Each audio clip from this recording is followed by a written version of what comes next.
Hello, this is Hamlet from Elitist Jerks, and this is the gold portion of my Proving Grounds healer guides. At this point, it's generally expected that you both know how to play your class well and understand the basic mechanics of Proving Grounds, although I will try to highlight the mob types that haven't appeared in any difficulties before gold. As in silver, the first two waves here are a little bit of a warm-up. It starts you off with a large flame caller, which is a mob type that you already had to learn to handle in silver. The only added consideration now is that since the gold run is just over 10 minutes long, you are going to want to think a little bit more about your mana from the beginning. The first few waves are easy to heal, so you may as well do it while spending as little mana as possible. Hot, slow heals when people aren't in danger. Here, things like shearing and grounding the pyroblasts help also. And over the course of the run, make sure to pay attention to your mana cooldowns and use them crisply, just like you would during a raid encounter. And on this efficiency-related point, I'm going to use Wave 2 to talk a little more about interrupting Hive Singers. Key and Cave-In both have interrupts that they'll use to generally pick up the first two casts from a particular mob, a Flamecaller or Hive Singer, and then again when they come off cooldown. It's not always exact since they may have been on cooldown from the previous wave like they were this time, but if you keep an eye on their emotes in the middle of the screen, you can try to avoid wasting interrupts by overlapping with them.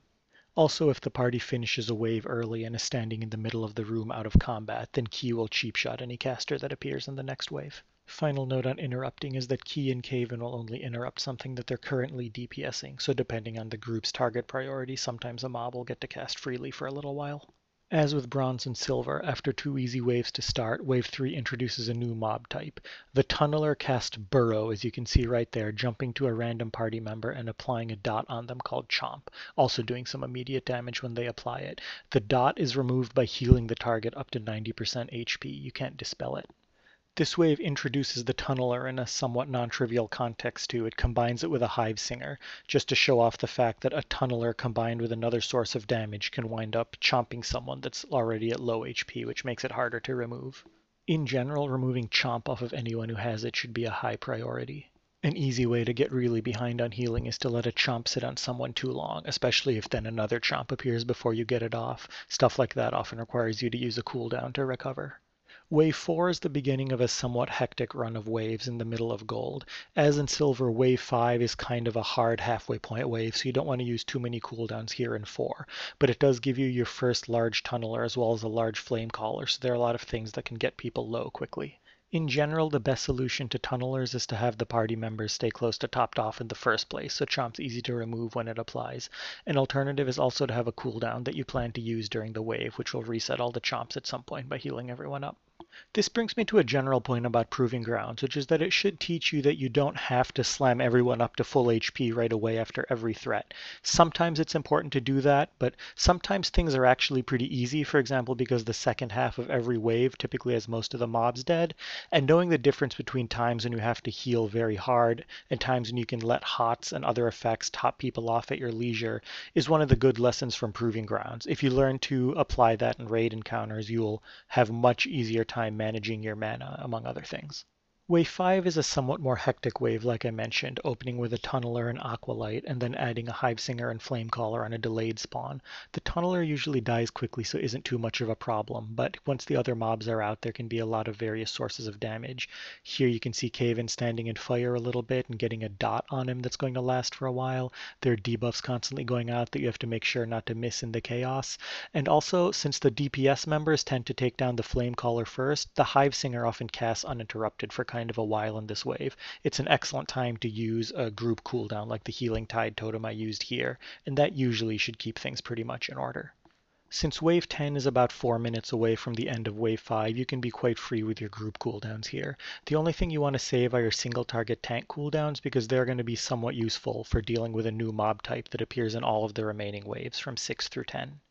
That mob type is the Conqueror, which is a high HP, high melee damage mob, and a few seconds after spawning, a Conqueror always enrages, which significantly increases its damage output for about 10 seconds. This is what you want to have your tank cooldowns available for. An important thing to note is that Otto has his own shield wall on a 2-minute cooldown, which he will use smartly anytime a Conqueror enrages on him. So it's helpful for you to keep track of that to have a better idea of when to use your own cooldowns. Here I did use my Spirit Link even though it wasn't quite necessary, but I already knew that I was planning to use Ascendance at the next wave, otherwise I probably wouldn't have used it. The only quirk about Otto's shield wall is that he will use it anytime he's at low HP, even if there's no Conqueror, so you want to be careful about letting him get to low HP and putting himself on cooldown at a bad time. Assuming that never happens over the course of a gold run, his shield wall will be up for this Conqueror at wave 6, the one in wave 8, and then the first Conqueror that spawns in wave 10. So you generally want to make sure to have your own cooldowns ready, if at all possible, in wave 7, wave 9, and then at the very end of wave 10. Depending on your class, you may not have something to use during all of those times, but if you're ready for the one that has neither your cooldown nor Otto's, you can spam an inefficient heal to get through it once or twice over the course of the gold run without having mana issues. Another option is to simply use a party cooldown if you have it available. For example, since this wave does have a Conqueror, a Tunneler, and a Hive Singer, it seemed like a really good time to use Ascendance, which is such a powerful cooldown that it pretty much solves all of those problems at once whenever you use it. And that's why I used Spirit Link on the previous wave and then Ascendance on this one so that they would both be back up for wave 10. So try to plan it out based on your class. Druids, of course, can Iron Bark any Enrage no matter what Otto is doing. 2-minute cooldowns like Hand of Sacrifice and Life Cocoon can be used for every alternate one while Otto shield walls the rest. And the very strong tank cooldowns that have 3-minute timers like Pain Suppression and Spirit Link Totem you'll only be able to use twice, so you have to get through the one in the middle either by spam healing very hard or using something like Ascendance or Barrier to soften it. Wave 8 is a nicely easy wave as a sort of interlude between the middle waves and the final waves. The Conqueror is still small and there's no other tank damage because he's only accompanied by a Flame Caller, and similarly the Flame Caller isn't too dangerous when there's no other source of group damage, especially if Otto still has a shield wall unscheduled. There isn't too much threatening in this wave. Try to make sure your mana's in good shape, your cooldowns should all be ticking down from when you use them in 5, 6, and 7 to be ready for 9 and 10, and they also finish off this wave nice and early to give you a pretty sizable break before waves 9 and 10 that you can use to get everyone topped off and anything else you need to do. That reminds me of another little Proving Grounds quirk. When the party members finish all the mobs off early like they do here, all debuffs fall off them. For example, Chomp, which can be kind of handy if you're behind. However, it's not reliable since most of the time in the harder difficulties they don't finish the mobs off before the next wave starts to spawn.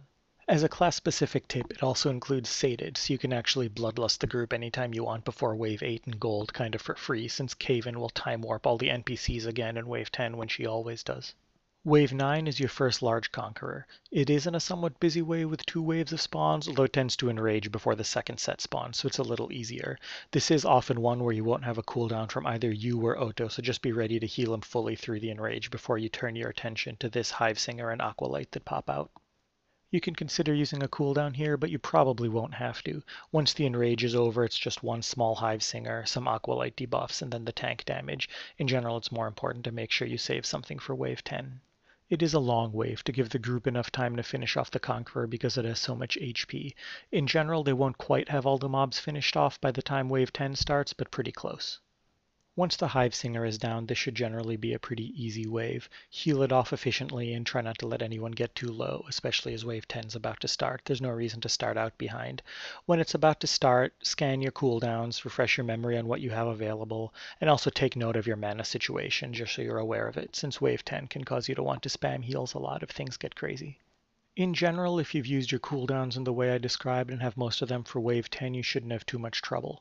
It is a long wave though, so you might need to use more mana than you're expecting, even if you've kept your mana pretty high so far.